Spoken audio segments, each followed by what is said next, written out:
نحمده ونصلي على رسوله الكريم اما بعد فاعوذ بالله من الشيطان الرجيم بسم الله الرحمن الرحيم اذا جاء نصر الله والفتح ورأيت الناس يدخلون في دين الله افواجا فسبح بحمد ربك واستغفر انه كان توابا صدق اللہ مولانا العظیم۔ سورہ نصر سے پہلی سورت سورہ کافرون ہے۔ سورہ کافرون اور سورہ نصر کے ربط سے ایک مسئلہ اور ایک بات سمجھ میں آتی ہے۔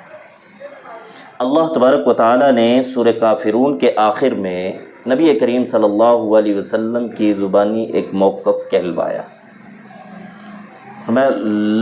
لکم دینکم ولی دین، تمہارے لیے تمہارا دین، میرے لیے میرا دین۔ یہ نبی کریم صلی اللہ علیہ وسلم سے کہلوایا ہے کفار مکہ کو۔ ولی دین کے بارے میں پھر اللہ تبارک و تعالیٰ نے سورہ نصر میں فرمایا، جس دین کو آپ نے کہا میرے لیے میرا دین، ایک وقت آئے گا یدخلون فی دین اللہ افواجا، اس دین کے اندر لوگ جوگ در جوگ داخل ہو رہے ہوں گے، فوج در فوج داخل ہو رہے ہوں گے۔ اب ان دونوں کو اگر ملایا جائے تو بات سمجھ میں آتی ہے۔ اگر امت مسلمہ ایک موقف پر تسلسل کے ساتھ قائم رہے، کفر کی طرف نہ ڈھلے، باطل کی طرف نہ جھکے، تسلسل کے ساتھ ایک موقف پر قائم رہے، تو پھر ایک وقت آتا ہے اللہ تبارک و تعالیٰ کی نصرت و مدد ان کے قدم اور چومتی ہے، اللہ تبارک و تعالیٰ کی نصرت و فتح ان کو نصیب ہوتی۔ یہ سورت نزول کے اعتبار سے 114ویں نمبر پر ہے۔ مکمل قرآن مجید کی نازل ہونے والی صورتوں میں سے سب سے آخری صورت ہے۔ نبی کریم صلی اللہ علیہ وسلم پر یہ بالکل آخر میں مکمل صورت جو نازل ہوئی یہ سورہ نصر ہے، اور حجۃ الوداع کے موقع پر یہ مکمل صورت نازل ہوئی۔ نبی کریم صلی اللہ علیہ وسلم نے مکہ کے 13 سال اور مدینہ کے 8 سال بڑے مشقت والے گزارے ہیں۔ مسلمانوں پر بڑی تکلیفیں ڈھائی گئی، مسلمانوں نے بڑی تکلیفیں برداشت کی گئی۔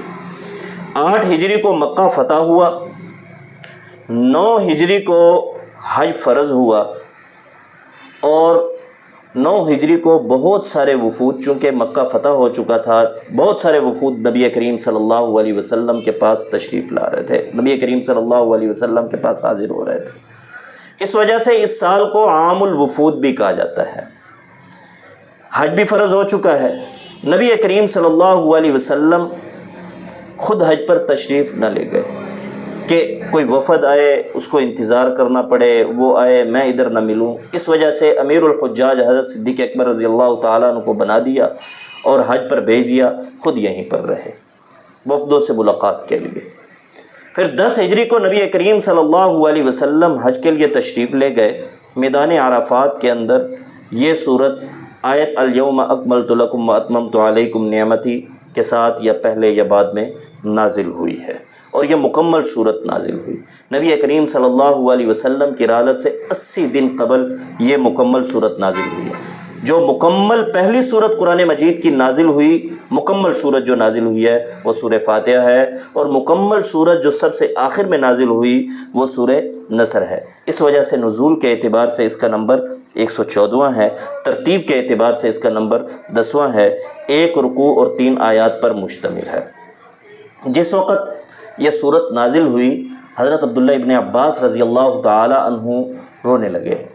پوچھا گیا، کہنے لگے اس میں ایک راز ہے، اور وہ راز یہ ہے کہ نبی کریم صلی اللہ علیہ وسلم کے دنیا سے رحلت کرنے کا وقت قریب ہے، دنیا سے رخصت ہونے کا وقت قریب ہے۔ حضرت عبداللہ ابن عباس رضی اللہ تعالی عنہ وہ جلیل القدر صحابی ہیں جن کو حضرت عمر فاروق رضی اللہ تعالی عنہ اپنی شورا میں رکھتے تھے۔ جو حضرت عمر فاروق رضی اللہ تعالیٰ عنہ کی شورا تھی، وہ اس کے ممبر تھے، اس میں رہتے تھے، وہ شورا میں بٹھایا کرتے تھے۔ حضرت عبد الرحمن بن عوف رضی اللہ تعالیٰ عنہ نے ایک مرتبہ اعتراض کیا، لنا ابناؤنا مثلہ، ہمارے بھی بیٹے ہیں، یہ انہی کی طرح ہے، ہمارے بیٹے بھی آ جائیں گے پھر شورا نہیں رہے گی، شورا بچوں کے ہاتھ میں چلی جائے گی۔ حضرت عمر فاروق رضی اللہ تعالیٰ نے فرمایا کہ آپ کو بھی پتہ ہے یہ ان کی طرح نہیں، یہ مختلف ہے تھوڑا۔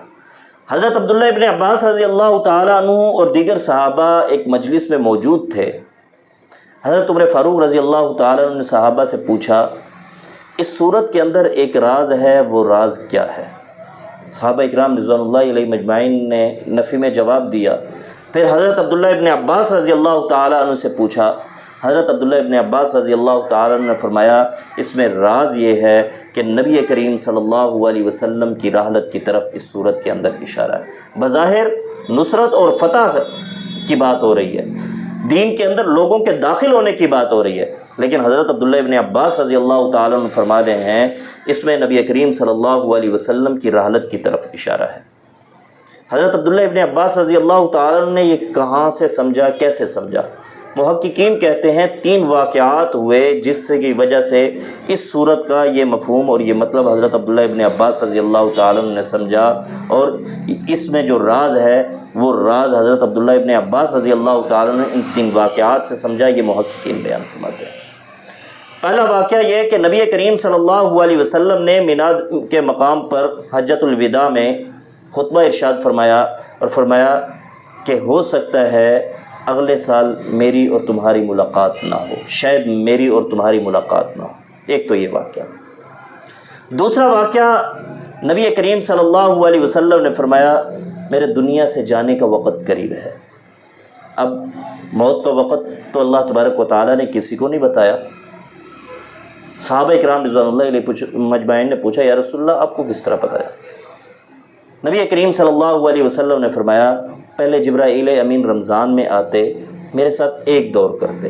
اس سال رمضان میں قرآن مجید کے 2 دور کیے ہیں جس سے مجھے محسوس ہوتا ہے میرا دنیا سے جانے کا وقت قریب ہے۔ تیسرا واقعہ حدیث کی کتابوں میں موجود ہے۔ حضرت عباس رضی اللہ تعالیٰ عنہ نبی کریم صلی اللہ علیہ وسلم کے پاس آئے۔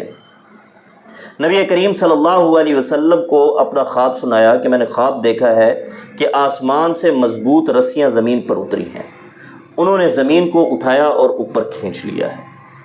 نبی کریم صلی اللہ علیہ وسلم نے خواب کی تعبیر بتلائی، چچا جان اس خواب کی تعبیر یہ ہے کہ آپ کے بھتیجے کے دنیا سے رحلت کرنے کا وقت قریب ہے، دنیا سے رخصت ہونے کا وقت قریب ہے۔ یہ 3 واقعے حضرت عبداللہ ابن عباس رضی اللہ تعالیٰ عنہ کے سامنے تھے۔ محققین یہ فرماتے ہیں جس کی وجہ سے حضرت عبداللہ ابن عباس رضی اللہ تعالیٰ عنہ نے اس صورت کے اندر یہ راز سمجھا ہے۔ اب ترجمہ دیکھیں۔ اللہ تبارک و تعالیٰ نے فرمایا اذا جاء نصر اللہ والفتح، جب اللہ تبارک و تعالیٰ کی مدد اور فتح آ گئی۔ پھر وَرَأَيْتَ النَّاسَ يَدْخُلُونَ فِي دِينِ اللَّهِ أَفْوَاجًا، آپ نے لوگوں کو دیکھا یا آپ لوگوں کو دیکھیں گے وہ اللہ کے دین میں فوج در فوج، غول در غول، گروہ در گروہ داخل ہو رہے ہیں۔ فوج زور آور گروہ کو کہا جاتا ہے، ایسی جماعت جو زور آور ہو۔ مطلب یہ کہ دین کے اندر اب زور آور جماعتیں داخل ہونا شروع ہو گئی ہیں۔ اب آپ کا کیا کام ہے؟ آپ کے آنے کا مقصد یہ تھا کہ دین کو پھیلانا، دین کی اشاعت کرنا۔ آپ نے اس مقصد کی تکمیل کی، اب آپ کی رحلت کا وقت قریب ہے۔ یہ حضرت عبداللہ ابن عباس نے سمجھا اور فرمایا، آگے اللہ تبارک و تعالیٰ نے فرمایا فَسَبِّحْ بِحَمْدِ رَبِّكَ وَاسْتَغْفِرْ، جب آپ نے اپنا مقصد پورا کیا اب اپنے رب کی حمد کے ساتھ تسبیح کیجیے اور اس سے مغفرت طلب کیجیے۔